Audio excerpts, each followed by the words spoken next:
So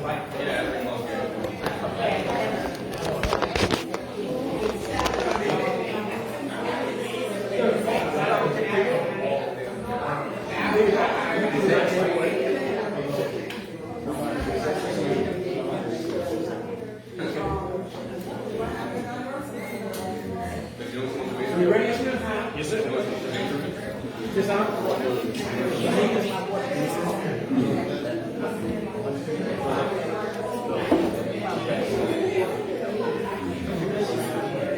it's on there.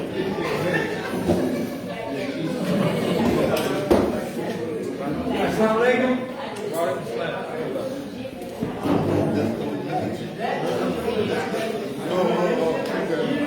Assalamu alaikum. Can I have your attention, please?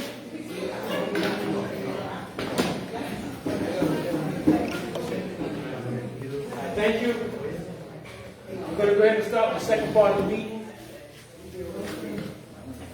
A lot of people here are here today on the subject of Umrah. So we're going to discuss having a group go to Umrah in 2024. So with that, we got a couple of people that have recently made Umrah. We're going to have to say a few words about Umrah and what it's about and their experience. And then we're going to talk about planning the trip, like, for this group, like, in the Muslim community of Virginia, to try to make Umrah 2024 as a group, all of us together. All right? So, I don't mean to put you on the spot, brother, but you made Umrah. So, tell us about your experience. Can you stand up, brother? Here, brother. Y'all know I'm from this world. Assalamu alaikum. Wa alaikum salam. So yeah, alhamdulillah, in December of 2022, I had the honor and the privilege of making Umrah with a few people. We actually met there, and I actually, when we got there, I actually ran into the Imam Salim there at a mall. So, I mean, that was a nice encounter. But, one thing I like to say, I did a little video just with some family members after Umrah. And one thing that I can say about Umrah and the visit to Medina is that you can't really tell somebody how it is. You can tell them about, the experience of traveling and some of the people that you meet and greet. But the feeling of Umrah is like something totally different. It's like if I ate a meal and I tried to tell you how that meal tastes, you have to taste it. And that's how Umrah is. It's like it's a feeling when you're in the presence of the masjid, and you see the people, and you see people carrying the disabled on their back so that they can make the walk. You see all the different things. It's just an experience. And to see so many Muslims and people trying to find somewhere to bow down and make sajda, just so they can do it. So that they can say that they pray where the Prophet stand praying. And then when you go to Medina, and Imam Salim probably can expound on this, Medina has a spirit that is something you can't even explain. Allah subhanahu wa ta'ala has blessed that city. And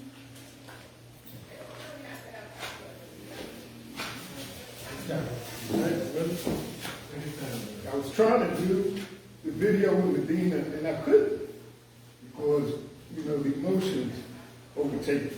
And it's just, like just knowing that you're in the vicinity and in the area of Rasulullah and Sahaba, and you might have prayed where they prayed, and I actually had the privilege of driving in Medina because the brother that took us around couldn't see at night.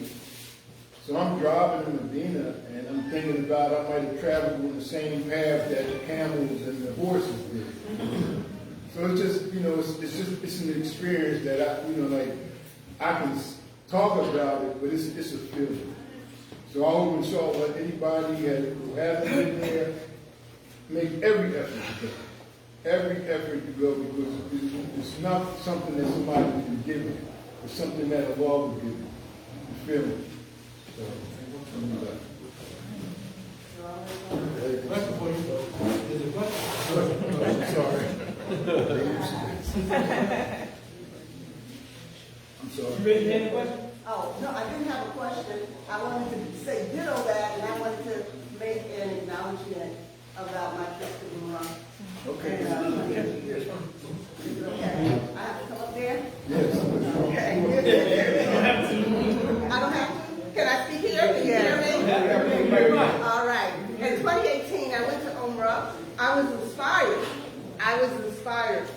By Sister Rahima's book. And Rahima's book showed me, told me a lot. It really inspired me. After I read that book, a lot works mysteriously too. You'll see it all come together when you get to Umrah. Because after I got it, I didn't know how I was going to do it. Then I got a call. Michelle, you got to come on to Umrah. And we're going. And I said, I have no money first. So I got the money together and I went. And her book was very helpful for that. She talked about Hajj, but you know, I devote Allah knows best. That was the most I could afford. But when I got, one of the things that I experienced there is that I was in very, very bad pain with my knee, and I could barely go from Mara to Safar. And I remember the brother, he started talking to me, he introduced his mother, his daughter, and he said, well, just have faith, or just have faith, Umi, just have faith. And sure enough, I came, after I got back, about a month after I got back, had no more trouble with my knee, not at all. On the way there, when people find out that you're going to the Kaaba, there's going to be people, about 3 people, is in the bathroom, a stewardess came in, are you going to Mecca? Pray for me, my name is so-and-so. Ticket, at the ticket booth, my name is so-and-so, pray for me. And so, you know, it's about 3 people. And then I had I was on the way to the Kaaba, we went to Medina first, and I was on my way to the Kaaba to do the ritual around the Kaaba. And I got a text in between that road that you go that 40 miles, but there was no internet. My phone, I didn't work, but I got a text that someone had passed while I was there, and so I immediately knew that way. I said, how did that come through? How did that? And nothing else. And it was like it just flashed, and then it left. So I knew that was Allah telling me that I needed to pray for them when I went around the Kaaba. And I also remembered those people's names. So be prepared to get your pen out, because when people know you're going to around the Kaaba, they're going to ask you to pray for them. All right, that's all I have to say. InshaALLah. InshaAllah, I might join you all again. Well, I've been blessed by Allah to be able to go twice. I went in 2019, and I just went again in 2022 in December. And when I went, I realized that African Americans are underrepresented. We definitely need to go there. They have said that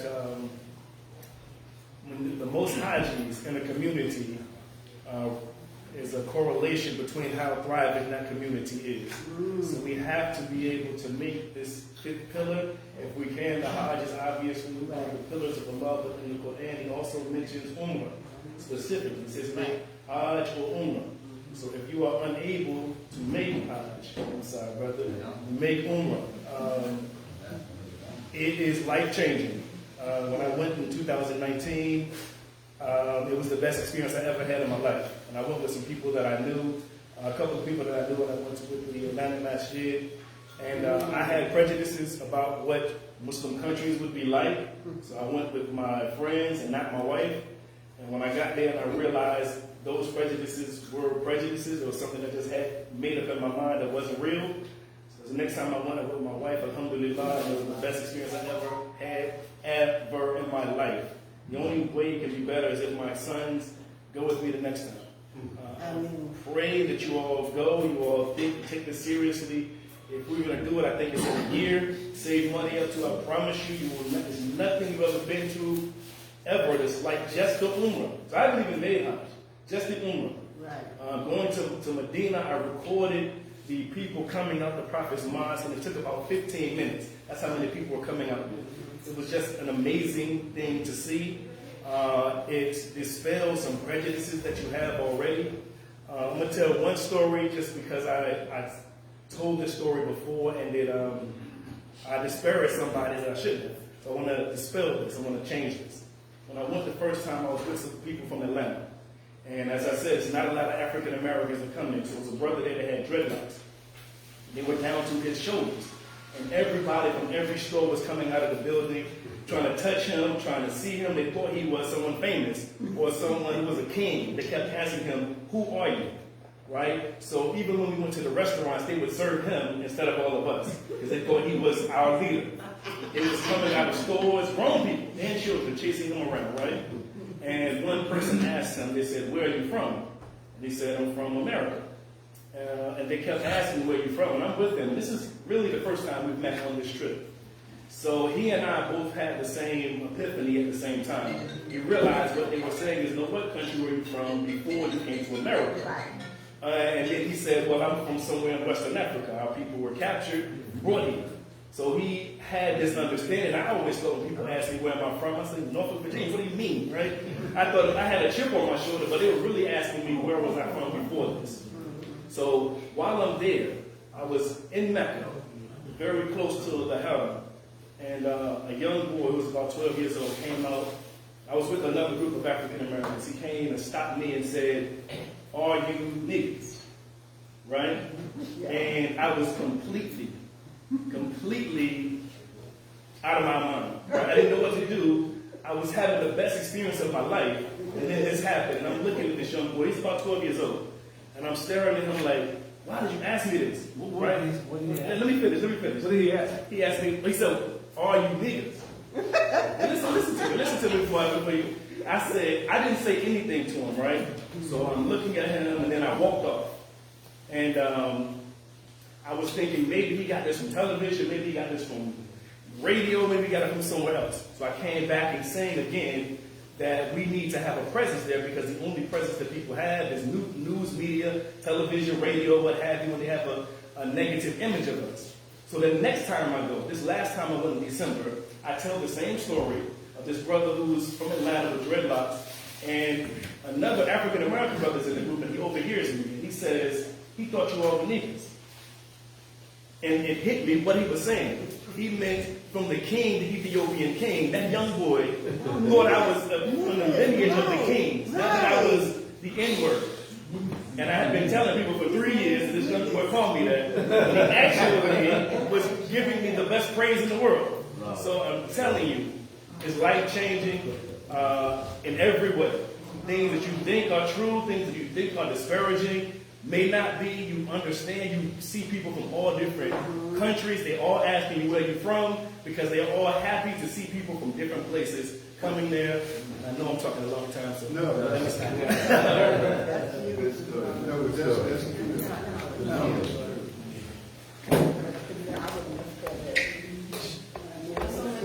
I don't have a hard story because I haven't been yet. My only hard story is I planned to go before COVID and everything was shut down. But I just recently got my money back from last year's Shabazz. So I'm ready to go. But I wanted to tell you all this for encouragement for those of you who have families, and because often women delay going because they have children. It's always understood that we want to go, because we want, the children there. But Brother Umar Muhammad, I don't know if you all remember him, he's originally from Detroit. He lived in this area for a long time.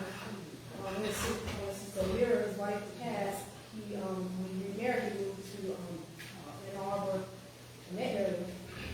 And he just went to Umrah with his wife and his 3 daughters. And his oldest daughter, I think she's about 19, and the youngest son is about 10 or 11. I said, wow, because usually we leave the children and we go. So that made me think differently, because we always think it's dangerous, they might get sick, they'll be whining and complaining about whatever. So now we're thinking more seriously about taking the whole family, not, going separately. So, just to back up on what the sister was saying just now, that's why we want to plan this trip the way we want to plan it, like, we just see a group, so that we can bring our families with us, so we can bring the women. As a big group, we have protection, like, amongst ourselves. Each other take care of ourselves. So what we want to do now is, we have representatives from most of the time in the community. I know we have people here from ODU, with Islam's representative. Is Ali Salam still here? This is right here. Okay, so that community's represented, and so what we want to do is we want to get a representative from Richmond, a representative from the Tidewater area, male and female, and start gathering names of the people that want to make this trip. We want to set up a committee to go ahead and investigate, and research a group rate and come up with a date for 1 year from now, in 2024. Now, there's a hadith that says, if you make Umrah during Ramadan, it's like making Hajj with the Prophet. So I would like to make Umrah during Ramadan, because the chances of me making Hajj in my lifetime are slim to none. That's a lot of ransom. Last 10 days? Last 10 days. So, let's start discussing that. Brother, you have something to say? Yeah, brother Abdullah here, he's with Virginia Organizers, but he made last year. Said he wanted to speak. So I know I was saying this when you say y'all want to get together, put a group together. I can assist y'all with InshaALLAh. It was an amazing experience last year, and I encourage everybody, like the man said, you do it. You got, it's part of religion. It's not like walking in the footsteps of Rasulullah sallallahu alaihi wasallam and his companions, and just imagining taking a trip from Medina to Mecca and thinking about how they made history to there, and on camels and horses, who was on the bus, unfortunately, but it's just not like that experience though. So, like you said, everybody should pursue that, and I can assist y'all with that, inshallah. Yeah, that's like if you decide to take a group to Hajj, and I'll work with you on that. I've been Hajj. So if you decide to take a group to Hajj, I'll work with that. So with that said, do we have any volunteers that want to sit on this committee and start planning this thing? Anybody from Richmond? Wait, can I mute? Yes. Do I need to stand? No. Assalamu alaikum. When I was in Ethiopia in 2016, I was in a museum with Lucy, if anybody's familiar with it. And I'm just commenting on the sheikhs, I'm commenting about niggas. So I met the curator, I guess the scholar, on the subject of the history of Abyssinia. So he said to me, he says, brother, are you Muslim? I said, yes. He said, what do you know about the Prophet? So I said, well, I read a book, A Syria, the Prophet's Life, it's the sealed back. And he said, what do you know about his mother? But I didn't know at the time of his stepmother. Her name was Barbara. And she was the second mother of the Prophet. And the Prophet was asked, someone asked him about his mother. And Barakah raised the Prophet from age 6 on up. This is a black woman, Ethiopian, Abyssinian, from the land of the Burnt people, the black man and woman. And at the time, I didn't have his knowledge, so I let him educate me, of course.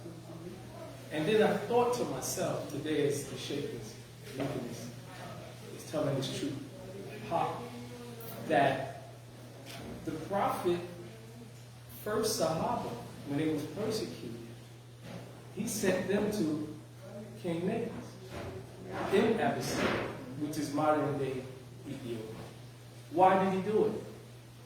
And the king was a Christian, because he knew that he was a righteous leader, a righteous man, and he knew that his followers would be safe in that land. He didn't send them to Persia, Asia, the Americas, and nowhere else. And lastly, Bilal ibn Rabah, as we know, he was from Abyssinia. So those 3 points dawned on me just now when the Sheikh when he mentioned niggas. So when the brother said to you in Medina, you said Mecca.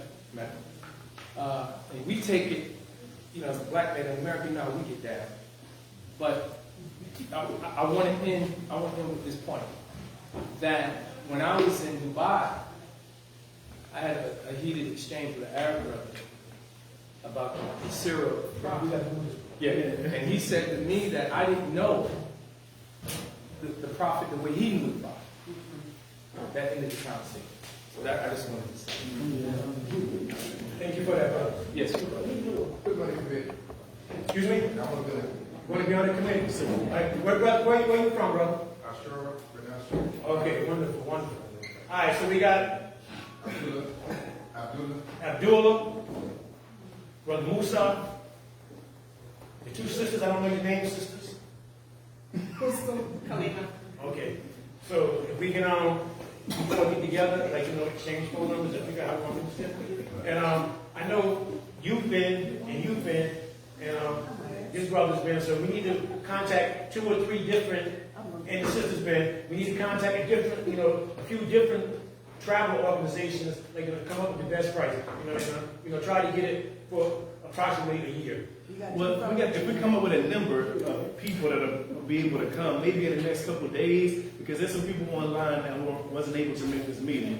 If we come and say we're going to have 30 people, then we have a lot more power in terms of how much we can say this charge will be. Because me individually, it'll be about $3,000, maybe a little bit more. But if I go and say it's 30 people, then we'll have a little bit more, some backing behind and say, well, can we get 2,500 or 2,000 or whatever if we get 30 people there? Because the first time I went, it was about 30 people. The second time I went, it was 60 people. So if our group alone makes up 30 people, we should be able to make at least say or negotiate what that pricing would be.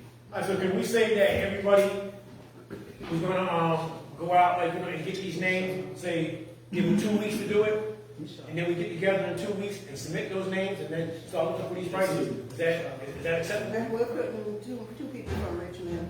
That's Michelle and Sister Deidre. I got 2 sisters that said they're going to go And these already. two, they got 4 now. Yes. I'll go. I'm going. Definitely. I'm sure. All right, so if we can say that people from 1Ummah Dawah, how many of those people are going? That's the other thing. The caveat is the first time I went, I was more eager to go when it was people that I knew. So if they find out people from 757 and 805 are already going, if it's 10 of us, there's going to be some more people that's going to want to go, especially with the year out. Right. So if we say if it's 10 of us, we're all going. And then everyone else that they know, all the other Muslims they know, say how many of those people are going. It'll start getting larger, especially if we have a year to plan for. So can we say how many people are going to go this year right now? Yeah. Ooh. How many is that? Was that like 10 to 12 people, right? More than that. Let's raise your hand. How many people are there? 30 people. 2, 3, 4, 5, 6, 7, 8, 9, 10, 11, 12, 13, 14, 15, 16, 17, 18, 20, 21, and I'm mad at you, 22. I'm his dad, so we going. That's 22 right there. So that's 22 right there. I'm sure you're going to reach out to Masjid Ashura. You also reach out to President Congregation. You want to reach out to, I don't know the name of the Masjid in Chesapeake. Oh, it's Cascade, yeah. They represent Cascade. Always been hard, she's going in Right. drill. What's the name of the Masjid out there? WD Muhammad Islamic Center. Okay, that's Chesapeake, right? Okay. That's 22 people right there. Right, we let people know already. It's 22 people already set to go. And the more people we get on this, if we get 50 people, we're going to have a lot more buying power. So what we're going to try to set our price. So we want everybody that's on that committee to go ahead, and exchange names and numbers. Sure. Is that for your page?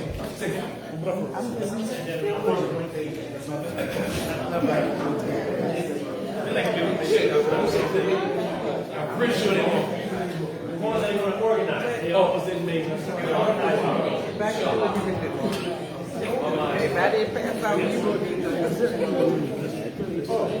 Yeah, for sure. Some of them.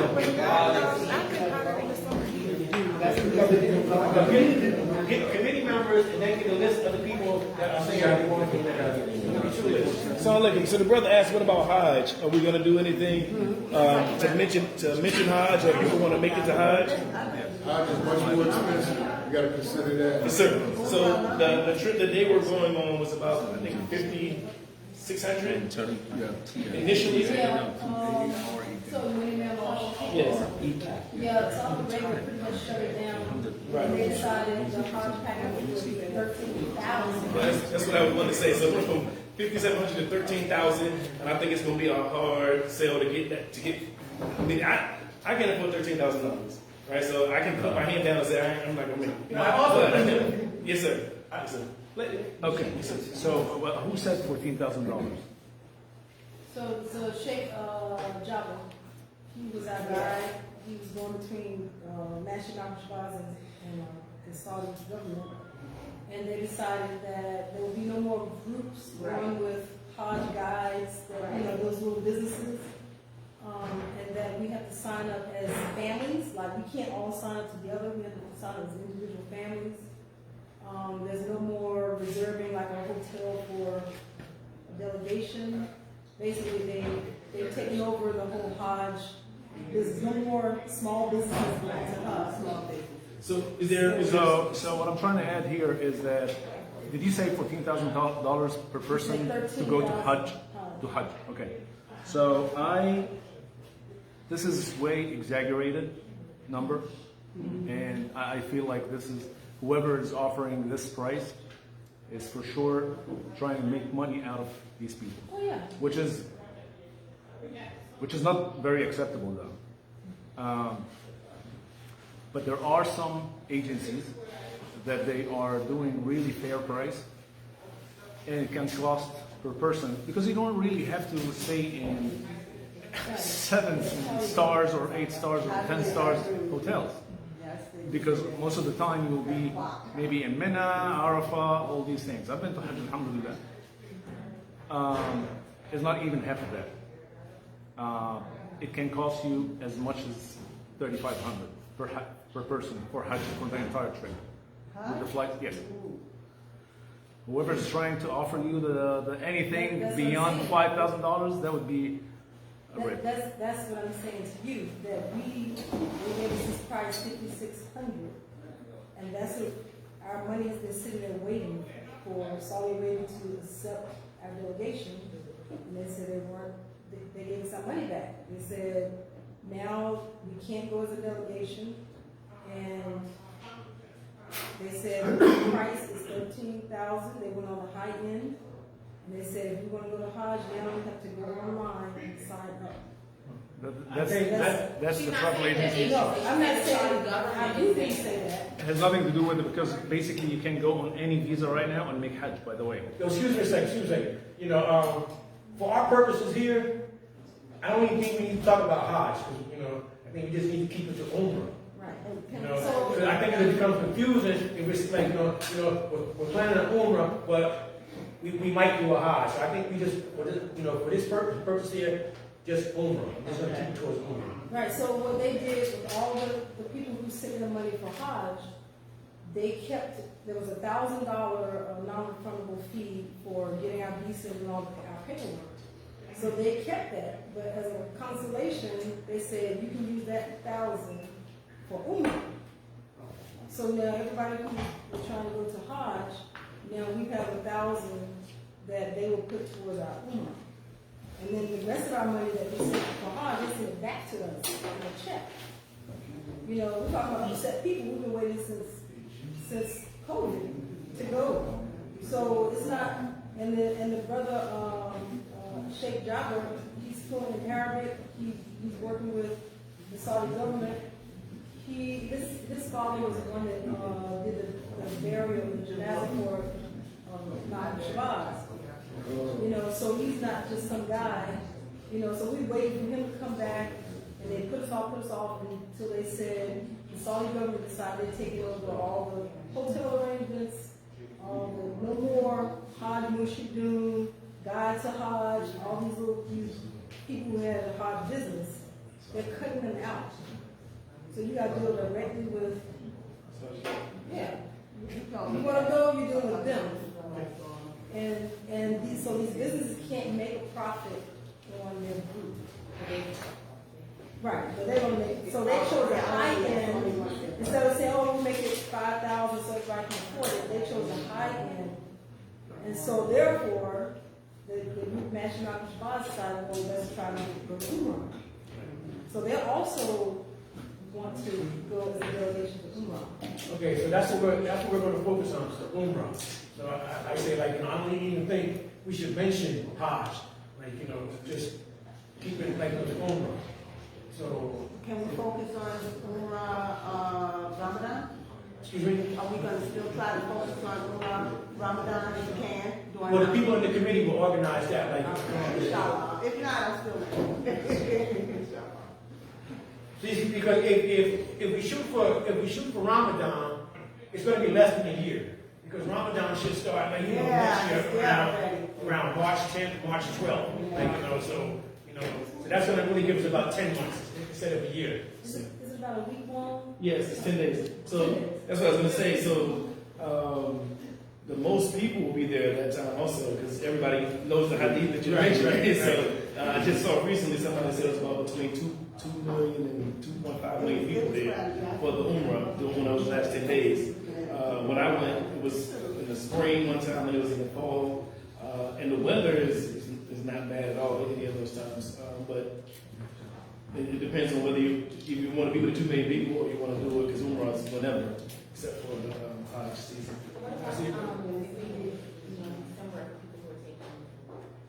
Oh yeah, right, yeah, for certain. We got kids out for a week already for December, between the end of December and January.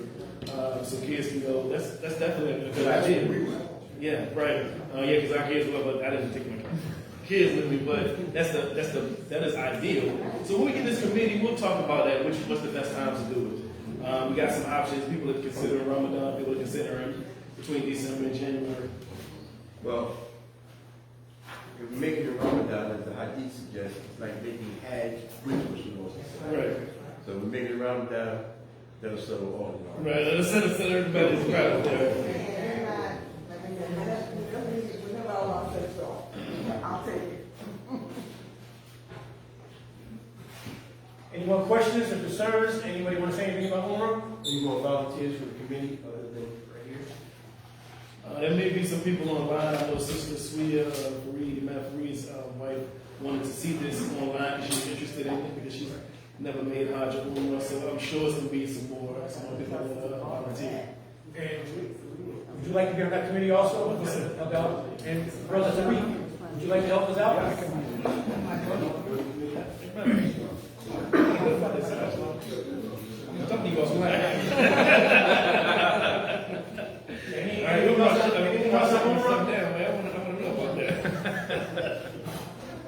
No? Nothing else on Umrah?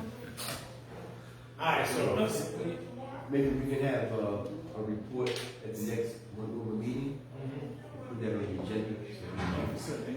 Fresh on that. Alright, so we need to discuss that real quick because normally, you know, as you know, we meet every other month. Right. And when we meet every other month, we switch between Norfolk and Richmond. So our next scheduled meeting would be in what? The end of June, beginning of July, and that's scheduled for Richmond. So we need the committee members to come up with something, and say in the next 2 weeks, we'll present it like in Richmond, but we'll get with you and have a meeting here like, you know, in Norfolk. Like, you know, for people here like, Okay, about the Umrah. About the Umrah, yes. What So I'll sit down with you and the committee members and we'll plan a time where we can meet here, like, you know, for the people in this area, and then, you know, we handle Richmond. That's acceptable to everyone? Yes. Very, very excited about this. So happy that people are interested. Alhamdulillah. Alright, so the next thing we want to talk about is Sadaqah.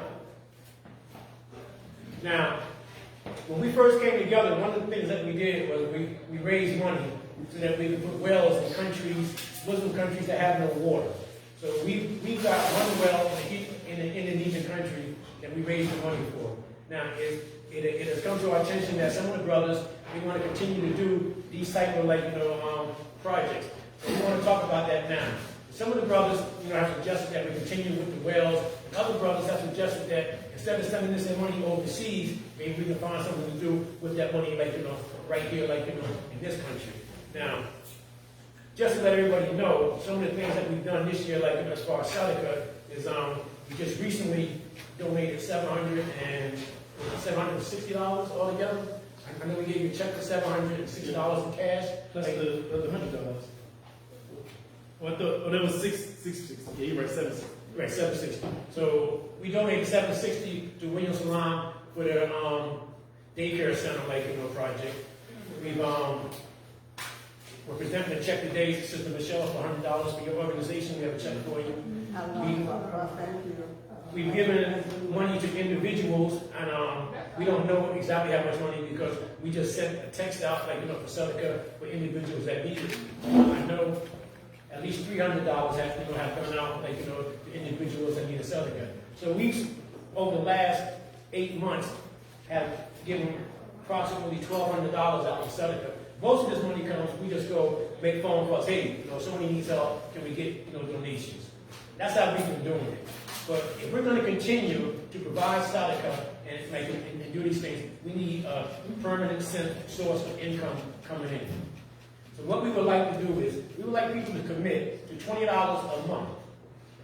And with that $20 a month, that will give us enough money so that every quarter we'll have $500 for either a well or some other type of project. Maybe I know you're going to need building assistance, whatever project we decide. So that's what we want to talk about now. Also, some of the brothers that have pledged, money for the nursery project, we need that money to be turned over today to our brother treasurer, so we can get that into our accounts and get a final count of where our treasury stands. So, brothers that pledge money, see our brother Rashad before we leave today. All right. So any questions on Sadaqah, how we want to go about this?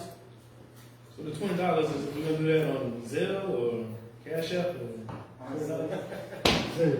Everybody has Zelle, man. All that. You said, man, you can put it in your hand. So, Hey, y'all being recorded now.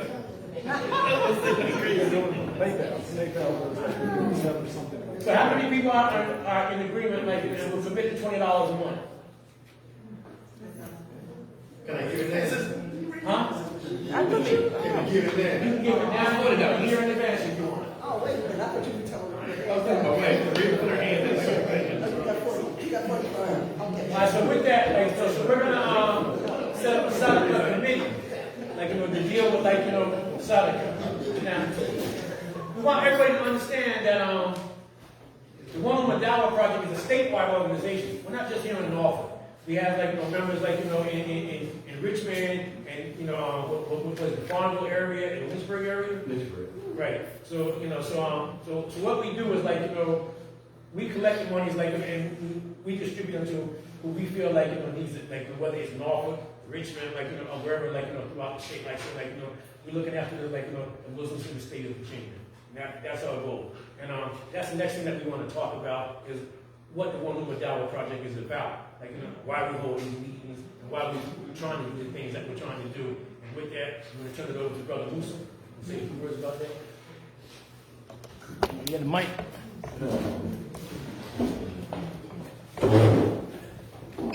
In the meantime, I'm going to send this tablet around for all those who want to make ownership next year. So you just name. It's not the committee, it's the people who make it. Oh, I wanted to make it. I'm going to take my name off the committee. Yeah, I don't want to do research. I just want to go to Umrah. I don't want to do the research, But no, they're doing one. I ain't come here to work. Right, we're going to do both. We're going to do both. We're going to do both. Oh, we're going to work. Okay. Could He gonna give me my orders. Okay, I got it. He gonna do the work. That's not a bad idea.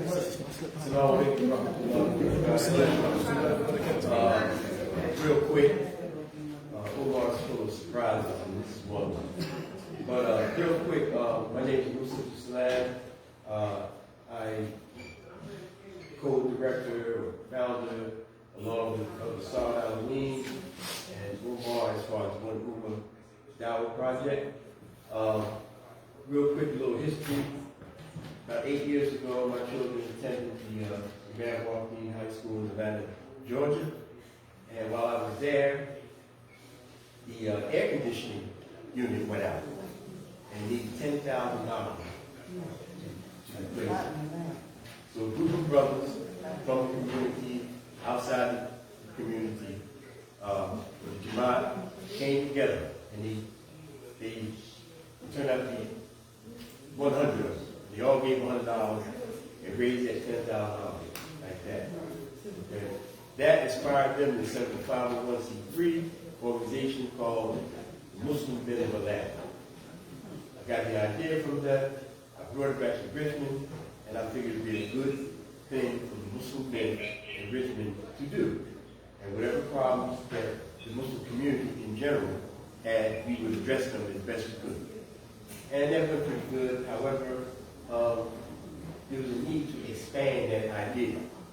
So I talked to Brother Saad Al-Amin, who was our lawyer and legal advisor, and we came up with the One Dawah project, One Dawah project. And in expanding that idea, we wanted to forge like a new reality. Okay, a new reality in regard to advocacy, religion, economic, prosperity, unity, education. And when we say forge a new reality, he and I both recognize that when it comes to the community, and we need to expand even that word because we understand the Ummah, and we know about the Ummah, which is also Salam, we know about the Ummah here, Ummah that, but generally speaking, the word means community.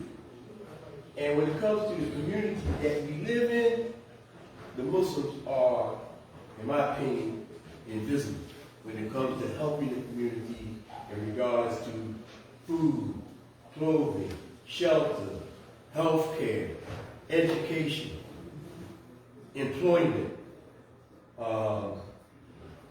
financial literacy, whatever. And we wanted to make that change. So that spawned the effort behind 1Ummah. And since then, I've known Brother Umar for years. He and I used to be part of the Islamic political party at one time, 8 years ago. And some of our accomplishments were that in terms of advocacy, we established the Halal Food Bill in Virginia. And for those who don't know about that, the Halal Food Bill governs, if you say the food is halal, you have to prove that. Okay. And 10, 15 years ago, there were a lot of non-Muslim countries selling halal to Muslim countries. And they got caught saying it was halal because they got fined by the FDA and whatever. So this spawned that activity. And since then, again, in advocacy with the, I work for the city of Richmond. So in terms of the Eid holidays and what have you, yes, with permission or acknowledgement, you can practice your Eid day. However, to do that, I have to take a vacation day. Whereas, you know, Christians and the Jews don't take vacation days when they celebrate Christmas and Easter. So in my opinion, that's not fair. And that's why, that's just motivating us to move with Delegate Jackie Glass, to try to get these things, our rights, acknowledged just like everybody else in the community. Okay? So having said that, Brother Starr, you want to add to? You're doing a great job. Well, basically, that's it in a nutshell. If you have any questions, I'm glad to answer them. If not,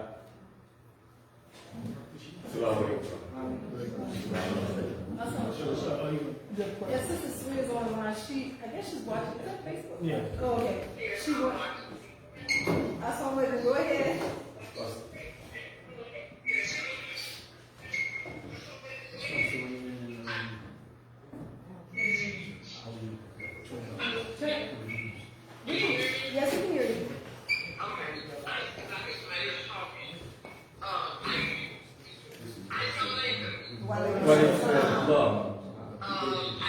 to say that I'm happy to see that you all are coming together for this event, and I would like to, even though I'm down in South Carolina, I'm still pretty much a part of this, and all the activity that goes on at home. So,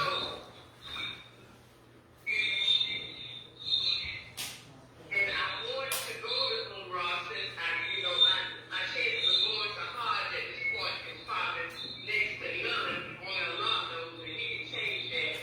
But I really believe that if we all come together, we can come up with some great ideas of how to help each other go.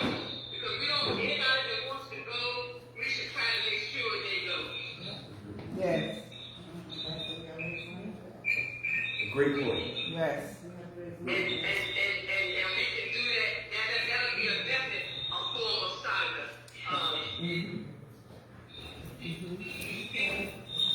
I'll put your name on the list for the committee. Okay, so that's adding on the list, and I would like to be on the planning committee as well. Well, you must slam.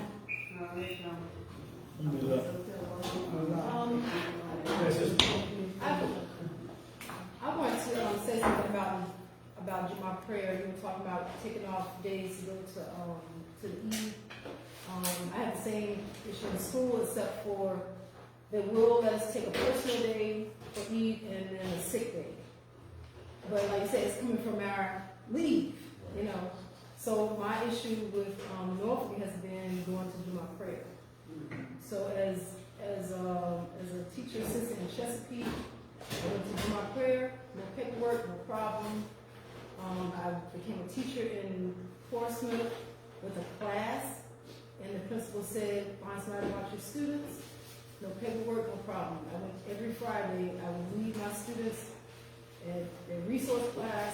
A teacher assistant, Christian, would pick them up and keep them until I came out from prayer. When I came to Norfolk, James Monroe, 1 block away, I asked to go to prayer, and the principal said, every Friday? Oh, no. And she walked away from me. 1 block away. And I said, in the city where all the Muslims are, in this area, and there were Muslim children in the school, there was another Muslim lady there that wore niqab down to the floor. I asked her, was she, did she go to prayer, or was she trying to go? Because I was new in the school. She said, oh, no. She said, no, we don't have to go. So I said, well, there's my ally. So what happened was, my husband, Imam Ali Kareem, and Jose Abdul had to go to the superintendent's office. And their agreement was, well, why don't you just go to a mansion that's closer to you? So they had all kinds of ideas, including telling me where I could go pray. And so then they said, okay, tell us what you want to do. So my solution was, I go to prayer on Friday, and then I make up time in the afternoon, hour and a half, during the week. That's easy to do. But since then, I've had 5 principals, because I'm a gifted resource teacher, so if someone retires, gets pregnant, leaves, whatever, they shift people around to make sure all the schools are covered. So most of my schools, the principals have the same attitude. I tell them that I allow human resources, told me, just tell the principal that you go to prayer on Friday, and you just go. I've had 5 principals since then to challenge me on that. One even called my gifted coordinator in, and these are black women. Of course. And so, but let me fast forward to this year. This principal dug in, and she decided I need to put in leave. Now, August, when school started, I did this as usual. I went to prayer, I made a time during the week, and then she decided I was getting away with something, that I needed to put in leave. And I explained to her what I had done since 2003. So 20 years later, she said, oh, it's a new regime, and things have changed, and you need to put in leave. And we called I don't know what you call office, but it's the district attorney's office for the state. And he said, it happens all the time. He said, new bosses come in, and they decide, you know what, you've been doing whatever you want to do, we're taking it away. So what happened was, I ended up going to human resources, and now I have a formal letter, long letter. Here's the crazy part. She knew the law. I said, you have to give me accommodations. She said, reasonable accommodations. I said, right. I said, I'm not disturbing anything by going to prayer. I'm seeing my groups before I leave. I'm seeing my students after I come back. And then I even said, okay, I'll put my lunch and my planning time at the same time as do my prayer. That's not good enough. You want to put in leave. Hold on. So, she wanted me to backtrack the time I had already made up for. She had me to backtrack and put that leave down. So when Human Resources, they said, exactly. So they said, put the leave in like she asked, and then we'll get it back. And she said, let us investigate. So at the end of the investigation, I have a letter, formal letter, saying as long as I work for Norfolk Public Schools, I will prayer on Friday, make the time in the afternoon, it states the law, and then every executive, director, and all those people's names under that principal's name on that letter. And I want to send it to the Manchester Office, my letter.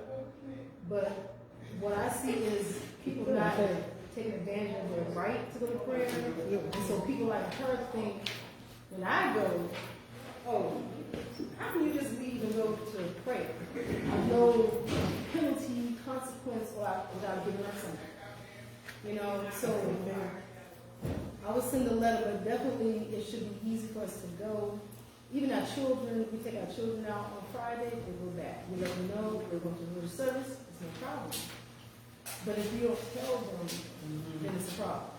And if they're not used to seeing it, then it's a problem.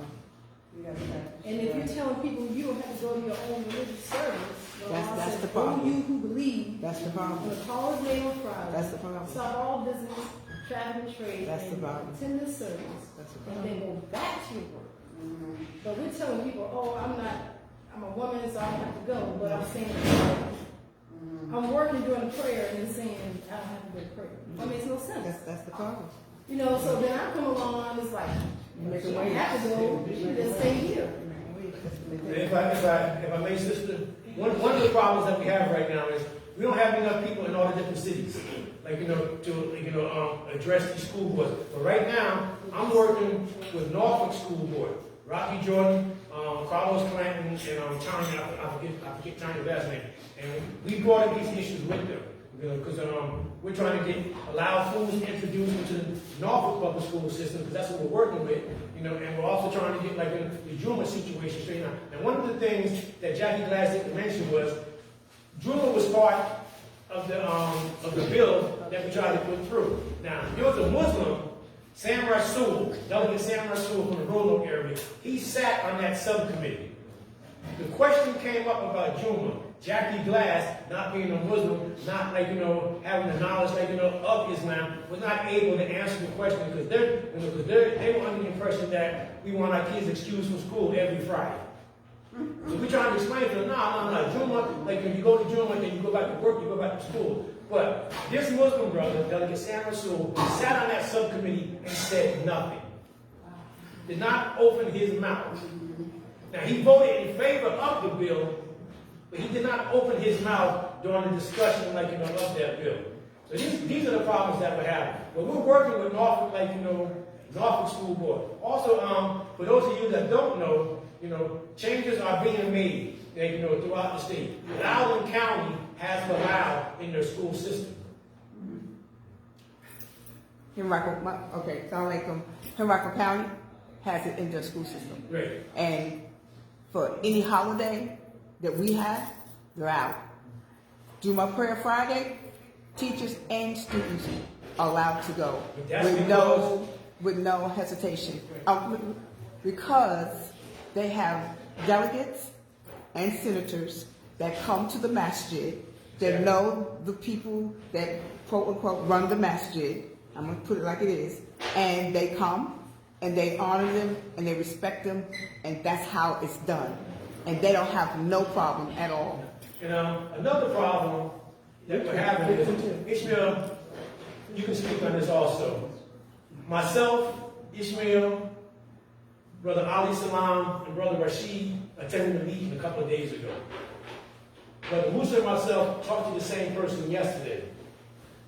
One of the things, this was a Christian bishop, that he said to us, was the Muslims are not represented at the table. Wow.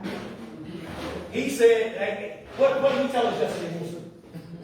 He said that really, he made us feel kind of out of faith, but he said, why is it that there's a Christian advising and trying to bring the Muslims to the table? How come you guys are not bringing yourself? It's a Christian bishop organizing Muslims. It's embarrassing. It's embarrassing. It's embarrassing. It's embarrassing. My suggestion was, when the delegate was here, that we have a lot of representatives from different areas. We should have somebody from these areas at least trying to get a planning commission. At least show you one planning commission.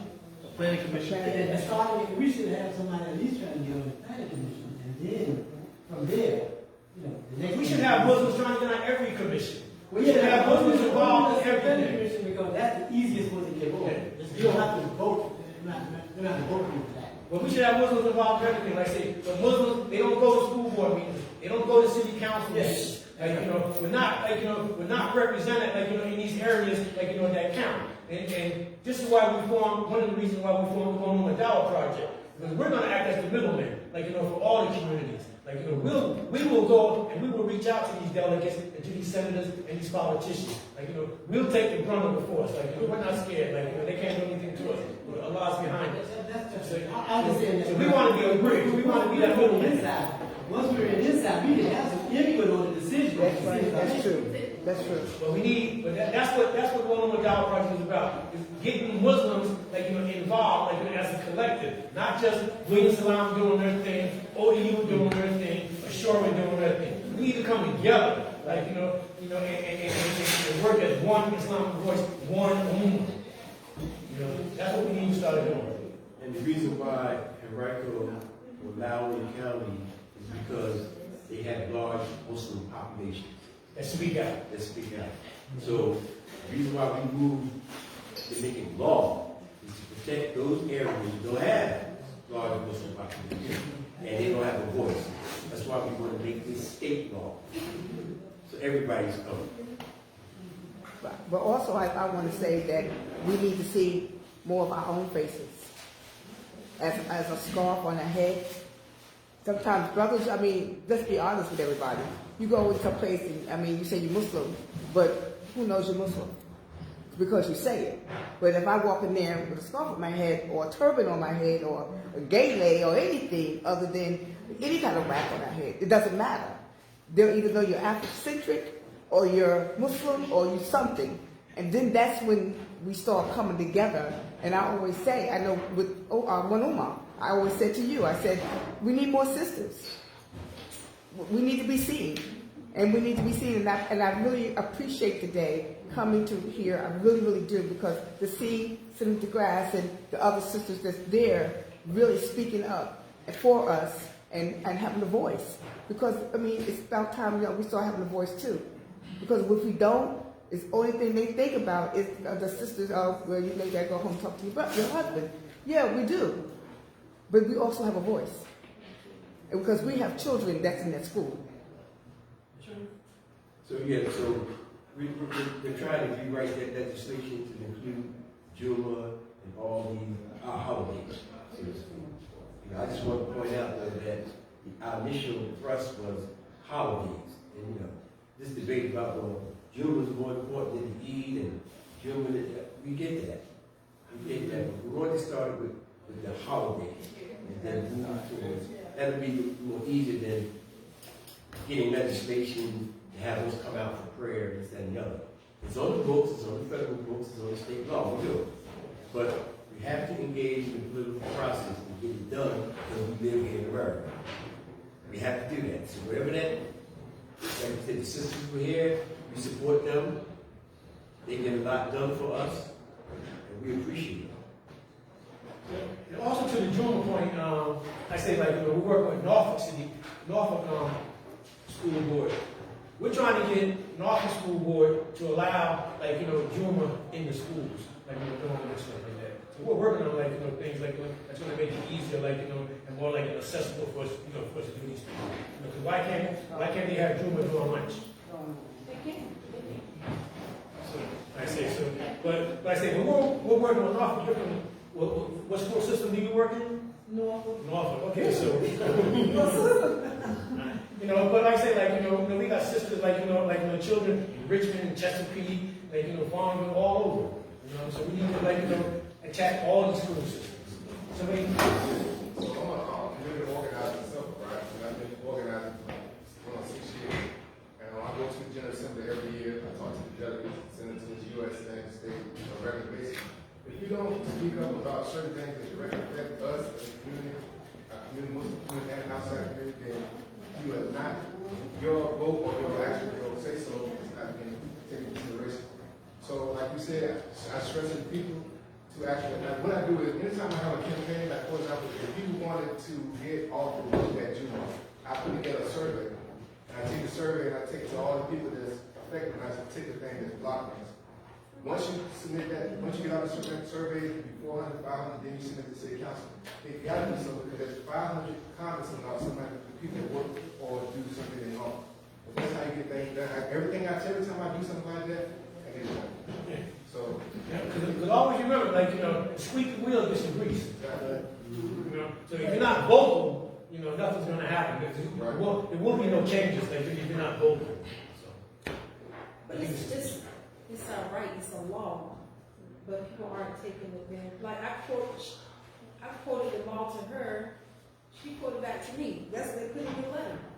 So, and I didn't have time to fight for discrimination. I just want to go to pray. I didn't even want the letter. So what I'm saying is, if I didn't know my rights, I would have taken what she said. She even suggested I go and pray. I could pray in a classroom with another student who prayed. She wasn't even Muslim. So you get abused when you don't know your rights. Exactly, and we brought that up,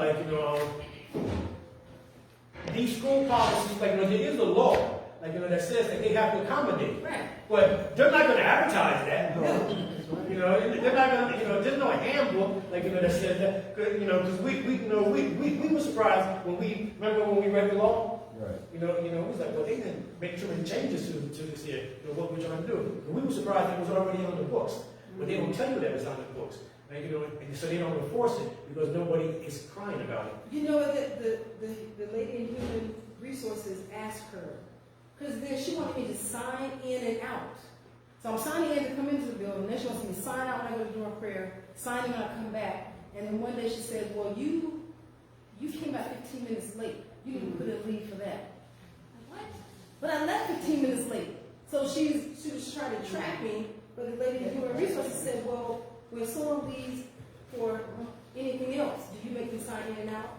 She said, no. She said, well, then you discriminate. You said because you go to prayer and sign in and out, but if someone leaves for a meeting, if someone leaves because they're sick, or anything else, they don't have to sign in and out. So she was putting restrictions on, she's just making up restrictions. It's like saying you have the right to vote, but yeah, we're going to, we'll make it hard. Are you familiar with Stacey Armstead? She's the vice principal in one of the Norfolk schools, but she's also the president of Norfolk NAACP. You may want to contact Norfolk NAACP, if you have no such problem. And in fact, I'm religious affairs chairman for Norfolk NAACP. So you may want to see I need to contact you then. He's trying to get out of work. He's definitely a delegate.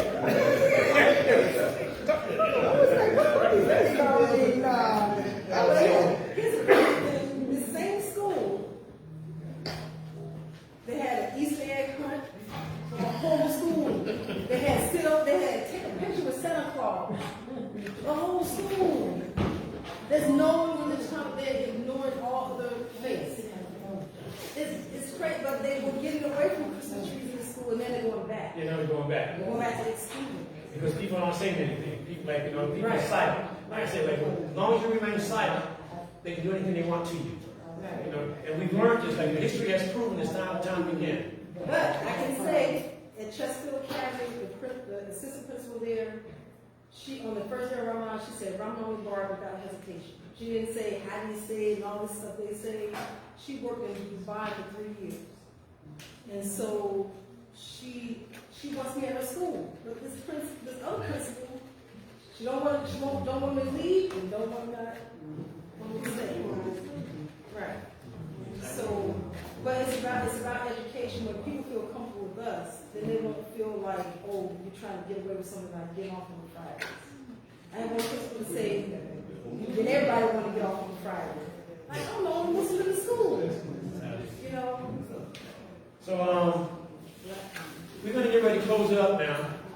But before we close it up, sister, you want to tell us about your store? You know, your sister has a bookstore out in Chesapeake. I've been out there. A lot of great stuff going out there. What's the name of the store, sister? The store is Queen Bee's Royal Apparel Books and Cafe, and we named it Queen Bee's after our mother. That was her nickname. We have modest clothing and apparel, oils, incense, all natural products, lotions, soap, all natural toothpaste, deodorant. We have books for children and adults. We do have book signings there, and come and check us out. We're in the College Park Shopping Center in Virginia Beach. It's 6521 Auburn Drive.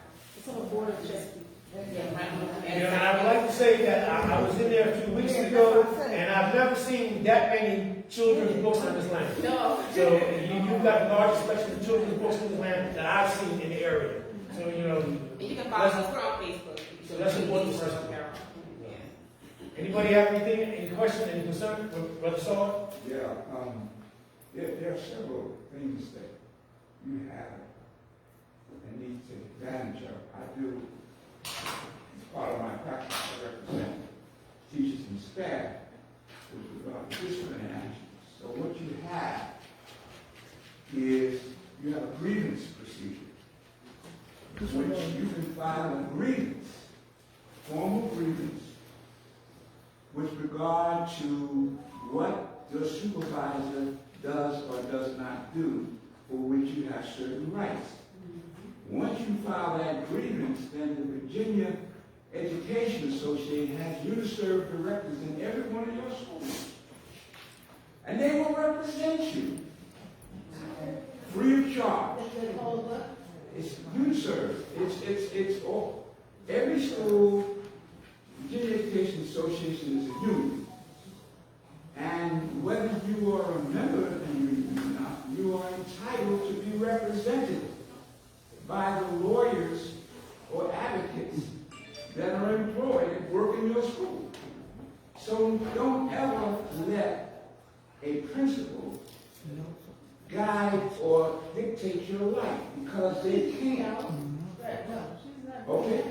But I'm saying, when she tells you you can't go to Juma and have to sign out and all that. I didn't do that either. Well, I understand that, but there's some people who don't know that. So what you want to do is to utilize the grievance system.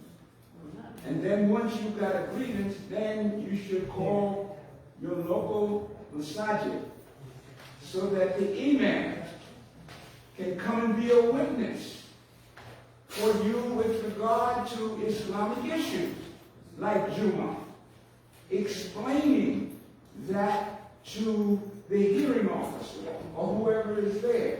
And the most important thing that you have is that because we are Muslims, we cause the least amount of problems with our children and ourselves in terms of discipline. That's part of how we live. So therefore, you need to make sure that we are not the problem. We solve problems for you. Right. We don't have kids that walk in and do this, that, the other, and drugs.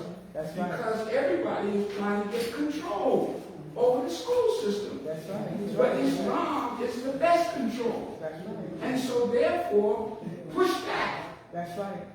And so that you have a lot of rights that you're not getting. And then, as was said, you need to have your involvement with the school board and go to the school board and speak. Because you know what the school board does in every city county? It televises the school board meetings. So now when you go up to speak, your whole community hears you. So there are many, many things that you have. And so, you know, when 9/11 came, somebody said, if you see something, say something. We might have to do that in Chesterfield, Virginia. Yes, so yes. So when you see something, say something. Because your silence is acceptance of whatever is going on. And just fighting one person is that's not putting the pressure on the whole system. And Sister Crystal, it seems like Allah has shown you your test. I'm sorry. I can say this, one thing that I was going to prayer and not having any trouble with most of the principals, but no one else in the system, the big heads, did not know about that I was going to prayer. So because that principal was trying to keep me from going easily, now I have a formal letter and all of those things are on the letter. So they know. That's right. So now they know, but it was because of her. But that's maybe copy of that. So that's why you say you copy of that. Right. Only thing I want to say is that. Hold on. I'm going to be very brief. I just want to say, I was here from Germantown, Maryland, and sometimes we have to get, unusual allies, and our kids didn't get out for Eid, both Eids, until the Jewish people started protesting that they couldn't get out, that we couldn't get out, and they kept their kids out for Eid, and the next year, we all were out for Eid. So sometimes you have to get unusual allies. So when we had a march, it was the Jewish community that put that together, and after that, we're out for Eid. My thing is that also a lot of times I know my granddaughter goes to Tucker High School in Henrico County, and a lot of times our Muslims, non-Muslim people do not go to parent-teacher conferences, don't go to PTA meetings, and a lot of times they call it now the PTSO, which is the Parent-Teacher Student Association. So now, if we don't represent, then what happens? Then there's no representation there, and so they don't care. And they feel like you don't care, so they treat your kids any kind of way. So you go up and say, oh, I want my kid out of school, or I want a holiday, they look at you crazy because when have we seen you? We haven't. So I know what you're saying, but sometimes, like the brother was saying, go for the low and then get to the high. That's right. So we're gonna go ahead and close this up. Just remember, that woman with Dawah project, that's what we're here for. If you don't want to, approach your politicians or your school boards, come to us. We'll send people out there to talk to them. We're not afraid. Brother Saw here, there's great information he gives out. Brother Saw is our legal advisor. He's an attorney. He's skilled. He's a civil rights fighter. Brother knows what he's talking about. So, if there's nothing else, we're gonna go ahead make dua, close it up. Thank everybody for coming. People that are on these committees, call each other, and we're gonna try to meet here in about 2 weeks, with all the names of the people that want to attend Umrah, and get that project started. So, if there's nothing else, we're gonna go ahead and close the door. Brother, lead us in dua. No, I'll leave that to you. والقصر والإنسان في قصة الله الذين آمنوا وعملوا الصالحات وتواصوا بالحق وتواصوا بالصبر. Thank everybody for coming. Once again, hey brothers, we thank you and William Salam for this wonderful meal to provide for us, brother. Thank you very much for all that you do, brother. The hostess with the most. The hostess with the mostest. Brother, I don't know if I told you, but you was the first one I thought of all the work that you do, and I thought that you deserved a little more than anybody else. I'm serious. Whether I stole it from you or what.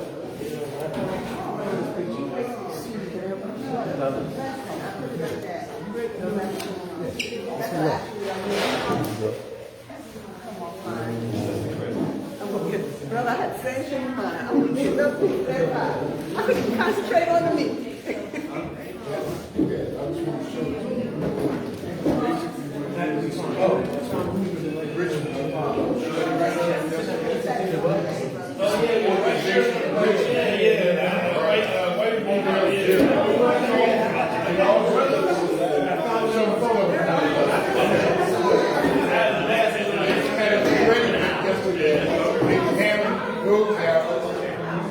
Normally, we hand those out home.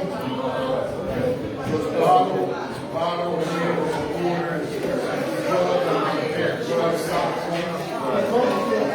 But I was thinking, all I said, you got me something like that, like a bottle, put bags like that.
What you want, Jack?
But I can give you my business card.